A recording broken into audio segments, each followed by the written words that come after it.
YouTube app पर घंटी बजाओ और खबरें अभी तक की हर खबर की अपडेट पाओ।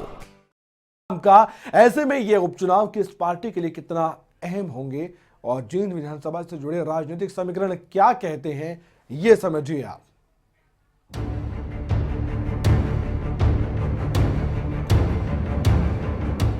लोकसभा और विधानसभा के चुनावों का सेमीफाइनल माने जाने वाले जींद उपचुनाव के लिए सभी पार्टियों ने अपने अपने महारथी चुनावी मैदान में उतार दिए हैं।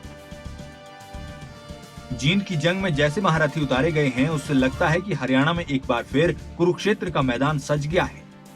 बीजेपी ने तो पार्टी में हाल ही में शामिल हुए कृष्ण मिड्ढा को चुनाव मैदान में उतारा है। मिड्ढा इनेलो के स्वर्गीय विधायक हरिचंद मिड्ढा के बेटे हैं, लेकिन जिस बात ने सबको हैरान किया वो थी कांग्रेस के उम्मीदवार की घोषणा। कांग्रेस ने अपने राष्ट्रीय प्रवक्ता और कैथल के विधायक रणदीप सुरजेवाला के हाथ में कमान सौंपी है। उधर अपना पहला चुनाव लड़ रही जेजेपी ने भी अपने दिग्गज नेता दिग्विजय चौटाला को सेनापति बनाया है। ये बात भी ध्यान देने वाली है कि जींद की सीट इनेलो का गढ़ रही है। ऐसे में महारथियों की जंग ने पूरे चुनाव को रोचक बना दिया है। चलिए अब जरा नजर उस विधानसभा क्षेत्र पर डाल लेते हैं जिसे फतेह करने के लिए पार्टियां एड़ी चोटी का जोर लगा रही हैं। जींद विधानसभा में कुल 1,69,210 वोटर हैं, जिनमें 90,206 पुरुष मतदाता तो वहीं 79,004 महिला मतदाता हैं। शहरी वोटर 1,04,149 हैं। ग्रामीण वोट 65,061 हैं। और अगर जातिगत समीकरण की बात की जाए तो जाट वोटर 56,000, बनिया 14,000,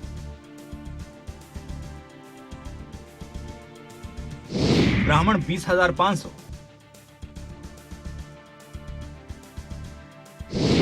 दलित 32,000,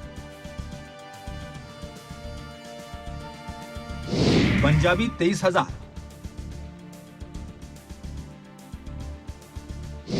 और अन्य 24,000 वोटर हैं।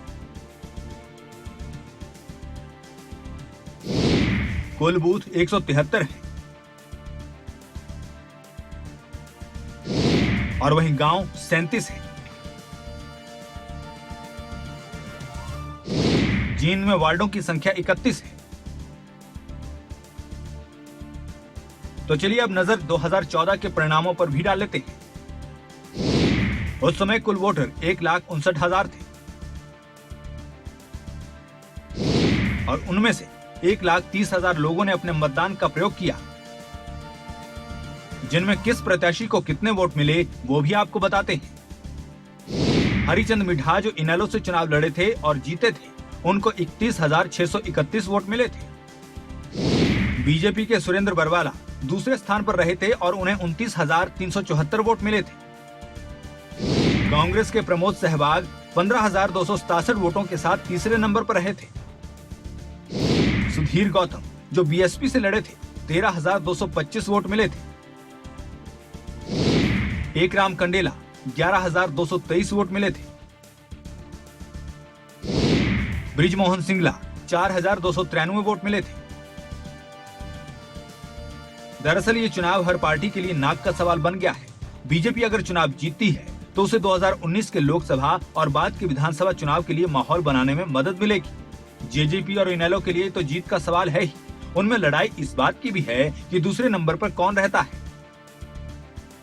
जो आगे रहेगा उसे जाट मतदाताओं में मनोवैज्ञानिक फायदा मिलना तय है। कांग्रेस अगर जीतती है या दूसरे नंबर पर भी आती है तो उसे 2019 के लिए हवा बनाने में मदद मिलेगी। यानी कि जींद की जंग में लड़ाई एक एक वोट की होगी और जींद का सेमीफाइनल तय कर देगा कि न सिर्फ लोकसभा बल्कि विधानसभा के चुनाव में भी लड़ाई किस किस पार्टी के बीच में लड़ी जाएगी। स्पेशल डेस्क रिपोर्ट, खबरें अभी तक।